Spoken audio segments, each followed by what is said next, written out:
Assalamualaikum dan selamat pagi. Okey. Saya sambung untuk topik seterusnya. Bahagian subtopik seterusnya adalah berkenaan dengan dry shaft. Okey, as you know, a dry shaft, driving shaft, propeller shaft, okay, or cardan shaft is a mechanical component for transmitting torque and rotation. Okay, dia punya function dia as for transmitting torque and rotation, usually used to connect other components of a drivetrain that cannot be connected directly because of distance or the need to allow for relative movement between them. Apa yang dimaksudkan dengan drive shaft ni? Okey, drive shaft ni sebenarnya satu alat, okey, yang di mana yang menghubungkan, yang kita nak transfer power from the transmission, okay, from the transmission to the output. Usually the output is your wheel. Okay, drive shaft are carriers of torque. They are subjected to torsion and shear stress. Sebab apa? Torsion ni sebab dia melibatkan rotation. Alright, rotation and shear stress. Apa dimaksudkan dengan shear stress ni? Okay, it is equivalent to the difference between the input torque and the load. They must therefore be strong enough to bear the stress while avoiding too much additional weight, as that will in turn increase their inertia. Maksudnya sebab apa? Kalau kamu perhatikan torque ni, dia satu drive shaft ni dia panjang. Okey, dia daripada transmission, okey, dia akan keluar, dia akan sambung direct kepada wheel. Alright, dekat situ sebenarnya ada inertia. Sebab apa? Benda melibatkan turning ni, dia ada inertia. Dia nak avoid, okey, dia mana dia punya ni, dia ada kekuatan untuk menampung, kita nak transfer torque tu. Sebab tu kita kata drive shaft ni perlu kuat. Okay, kelas.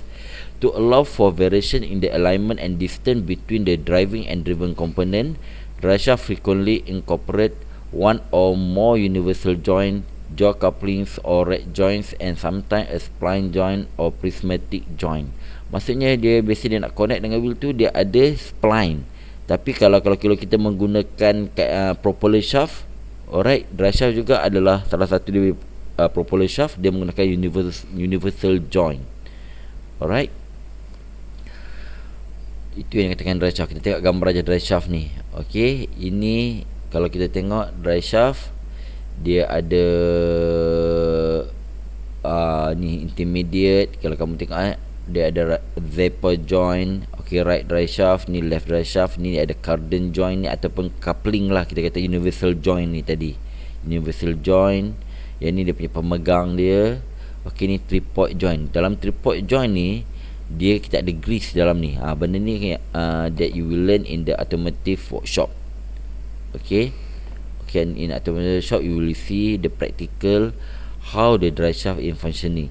Ni front wheel drive line use A equal length drive shaft or B unequal length. Okay, torque steer is more noticeable with unequal length drive shaft. Ni biasanya sebelah pendek lah drive shaft, left drive shaft, right drive shaft. Okay. Okey, topik seterusnya adalah transfer box. Saya akan bincang dalam slide dalam video seterusnya. Terima kasih.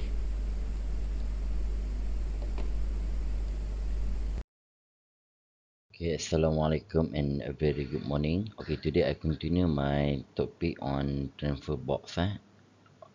Also we call it transfer case.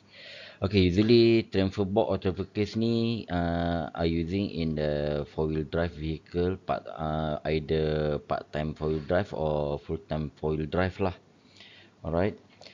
Okay, the typical transfer case attached to the rail of transmission in place of the extension housing.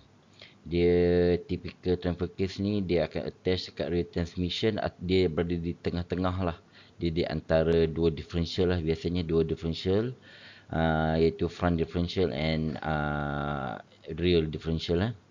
Okay, engine power flows through the transmission output shaft to the transfer case input shaft. Maksudnya the engine power, okay, the power from the engine, the flow, they go through the transmission output shaft, okay, to the transfer case input shaft. Okay, dekat transfer case tu baru kita akan buat selection either two wheel drive or four wheel drive, low four wheel drive, high four wheel drive. Alright. Okay, if the vehicle has part-time four-wheel drive, the driver select either two-wheel drive or four-wheel drive. So dekat sini dekat transfer case ni, kita akan buat selection. Okay, the driver dia akan buat selection sama ada dia nak buat two-wheel drive ataupun four-wheel drive. Okay, kalau kita buat two-wheel drive, so dia akan attach di sebahagian differential di bahagian sebelah belakang sahaja. Yang mana dia akan the power flow daripada transmission. Okay, dia akan hantar kepada transfer case dia akan hantar ke belakang terus. Alright, nanti saya akan tunjuk dalam gambar rajah nanti Okay, dekat 46.3 punya gambar rajah ni saya akan tunjuk macam mana dia berfungsi.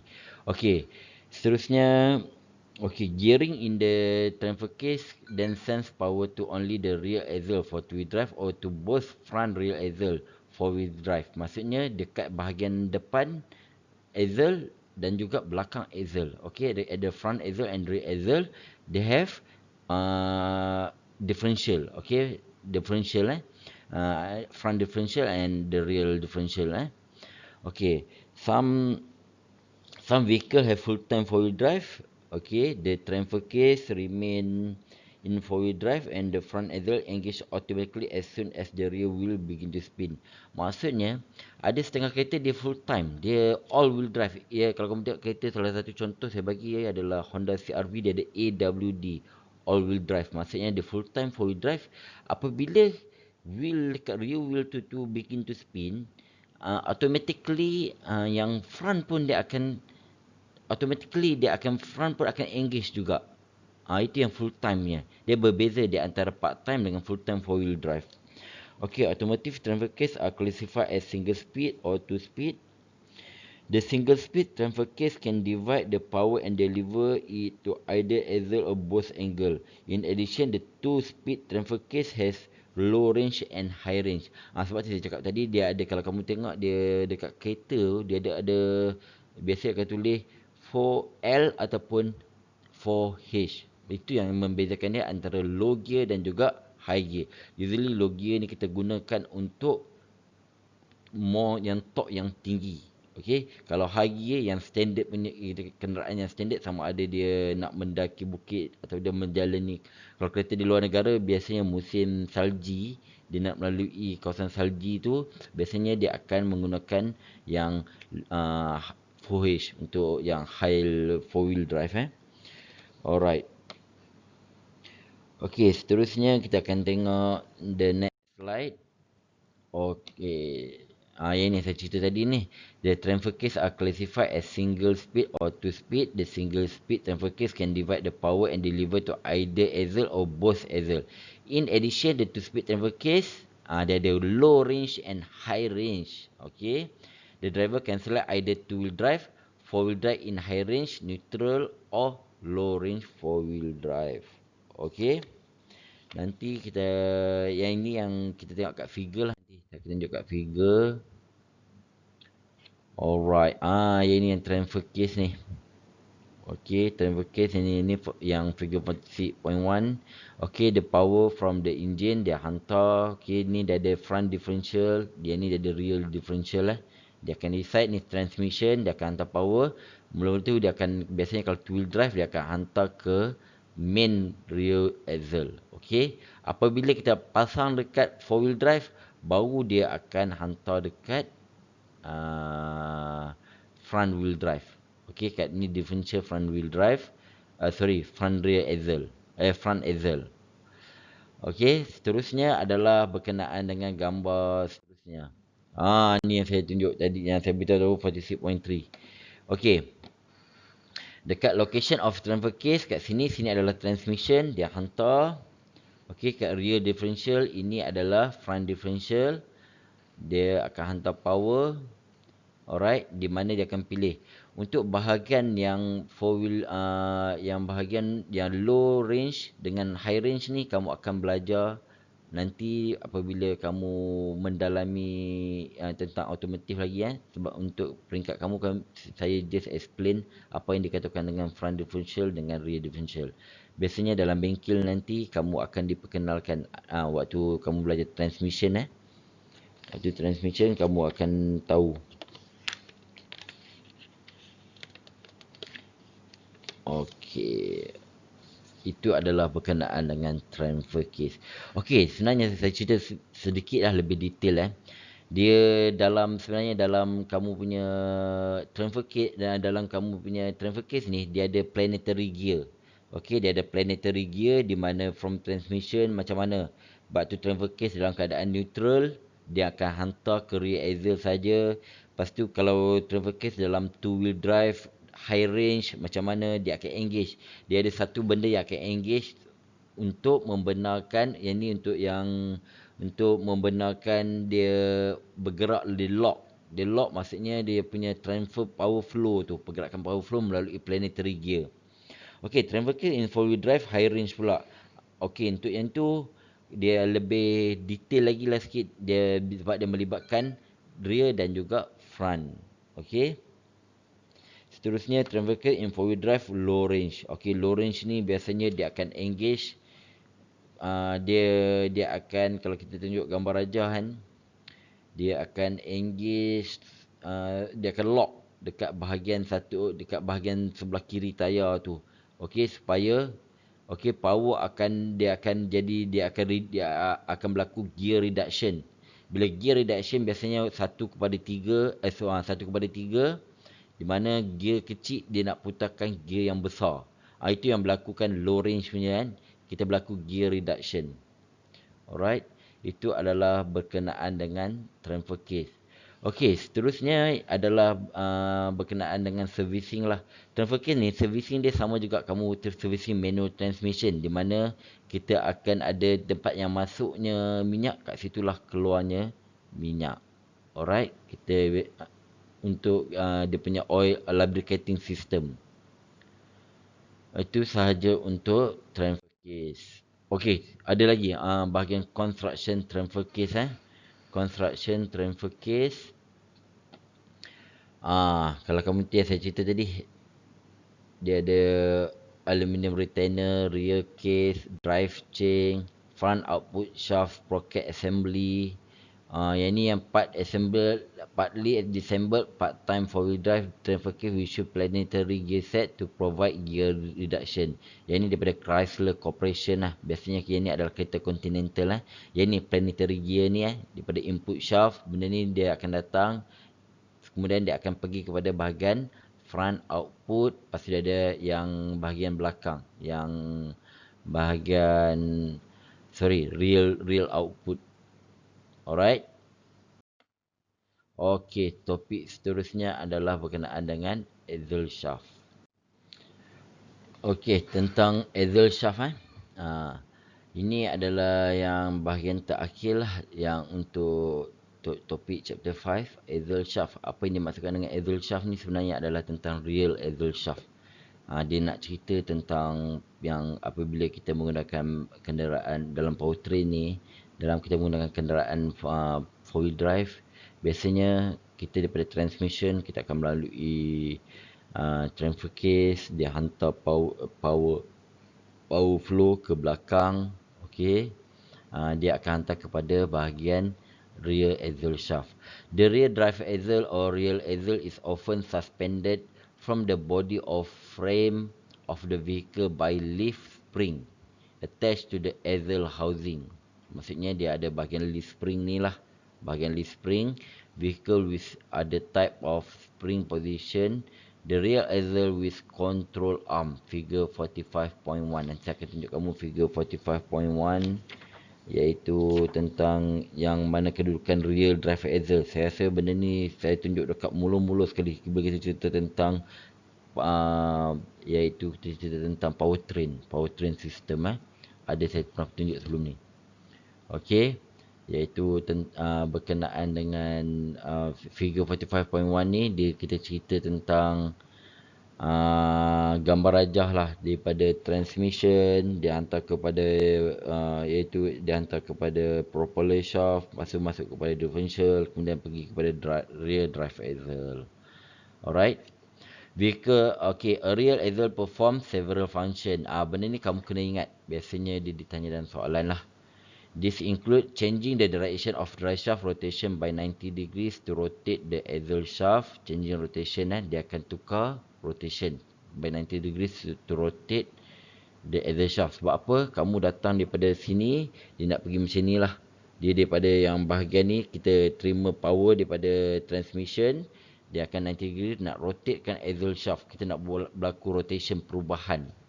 Sebab tu rear axle ni dia memainkan peranan. Okay, play his role. Okay, in changing direction lah.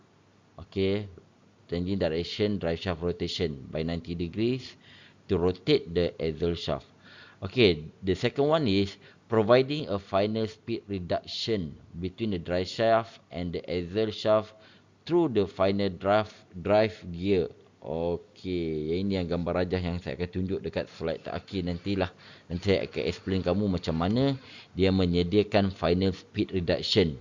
Okey, daripada transmission depan dia hantar ke bahagian biasanya dia hantar kepada differential lah, differential unit. Bila differential unit tu okey, dia akan hantar melalui pinion gear. Dia akan berlaku kat situ adalah speed reduction between drive shaft and the axle shaft. Sebab apa? Drive shaft power yang datang kemungkinan tinggi, tapi rotation kita nak pusing tayar tu. Kita akan berlaku final speed reduction dekat situ. Alright, the third one is providing differential action. Okay, differential action ni dia punya yang kita pernah bincang dalam topik sebelum ni, pergerakan differential ni. Apabila cornering sama ada left ataupun right. Alright. Kita nak supaya orang kata nak menyediakan differential punya peranan tu. Apabila straight line, differential ni tak main peranan. Macam saya explain sebelum ni, differential tak main peranan. Tapi apabila one wheel can turn at the differential speed, masa tu axle shaft dia akan attach. Bukan dia, sorry. Differential yang akan attach dengan axle shaft untuk main peranan. Alright. Okay, itu the third one. The fourth one is providing axle shaft or half shaft to drive rear axle. Menyediakan axle shaft, half shaft to drive the rear wheel. Alright. Kemudian seterusnya adalah yang bahagian yang kelima, acting as a thrust and torque reaction member during acceleration or braking. Apabila kamu memecut, berlaku pecutan, dia akan acting, dia akan main peranan sebagai thrust and torque reaction. Okey, apabila kamu brake pun, benda ni bila kereta stop, dia shaft ni yang akan absorb semua vibration apa semua tu. Sebab tu dia axle shaft ni satu benda yang agak penting. Alright, kita tengok the next slide. Dia punya real axle construction Okay, axle shaft construction. All other parts of the rear axle are assembled in or attached to the rear axle housing dalam figure 45.13 dan 45.14. Nanti saya tunjuk kamu Dia ada kat situ, dia ada drive shaft, dia ada pinion, pinion yoke semua, differential case, axle housing dan juga axle shaft. Axle shaft kemudian dia ada ball joint apa semua, dia akan attach, kemudian dia ada leaf spring. Benda tu dia akan attach dengan real axle housing. It support part of vehicle weight, contain the final drive gear, differential, axle shaft and bearing. Shaft seal prevent the gear lubricant from leaking out. Dia ada seal. Okey, sebab apa? Apabila ada gear dalam tu, maksudnya dia tetap kita kena melakukan lubricating system. Okey. Biasanya kita tukar minyak differential. Kalau kamu pernah dengar minyak differential ni, dia kat bahagian belakang. Okey, biasanya 4-wheel drive, kat situ dia ada satu nut besar, kat situ masuk, kat situlah keluar. Okey. Biasanya dia ada satu bahagian keluar dan satu bahagian masuk. Biasanya bahagian masuk tu lebih tinggi daripada bahagian keluar. Dan dia punya takat limit dia adalah sampai melimpah. Apabila melimpah, kita terus kunci.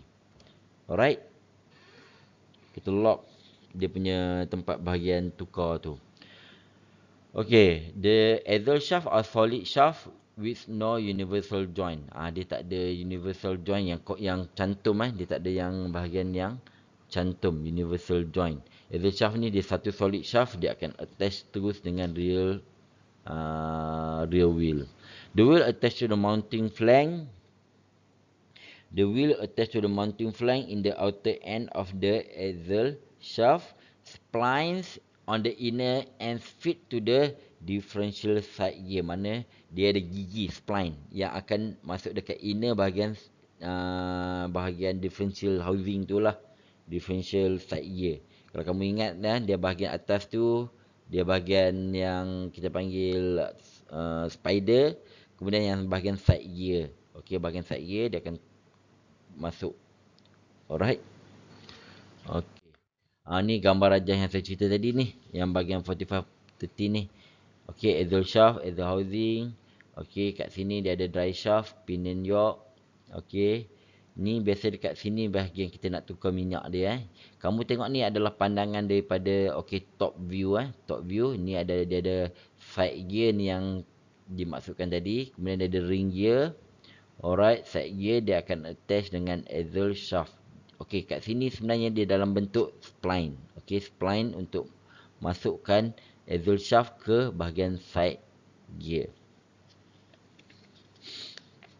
Okey, gambar aja seterusnya adalah power flow to the axle shaft. Apa yang dikatakan dengan power flow ni pergerakan diceritalah. Yang ni saya beritahu tadi. Okey, biasanya daripada power flow daripada transmission dia akan hantar ini yang kita panggil dry shaft. Okey. Okey, dry shaft kat sini dia ada satu universal joint. Sebab apa universal joint ni yang kita cerita ni, apabila terhentak ke apa ke, dia boleh bergerak dalam keadaan berangle Dia ada angle Okey, yang ini yang tunjuk gambar je ni adalah side gear sebelah tepi, left axle shaft. Okey, yang attach dengan side gear. Ini adalah right axle shaft, dia akan attach dengan another side gear. Kat sini dia ada pinion gear, kemudian dia ada satu besar adalah ring gear. Okey, apabila berlaku cornering, okey, baru ring gear ni dia akan di-lockkan oleh differential. Baru side gear dia akan start pusing. Alright, dia akan start pusing. Power flow daripada depan dia akan hantar ke left axle shaft dan juga right axle shaft. Kemudian kat right axle shaft ni dia ada retainer, kemudian dia akan pegang terus dekat bahagian ni knuckle ni kat bahagian knuckle yang akan pegang wheel mount. Alright. Okey, itu adalah berkenaan dengan axle shaft. Saya rasa tak ada apa-apa dah kot tentang chapter 5 ni. Ini adalah yang dikatakan dengan powertrain unit. So, kamu kena betul-betul faham macam mana sistem. Okey, untuk rear wheel drive Kemudian dia ada 4 wheel drive, dia ada part time, dia ada full time. Okey. The end of this topic. Alright. So, saya telah complete 5 learning outcome untuk chapter 5. Assalamualaikum warahmatullahi wabarakatuh dan salam sejahtera.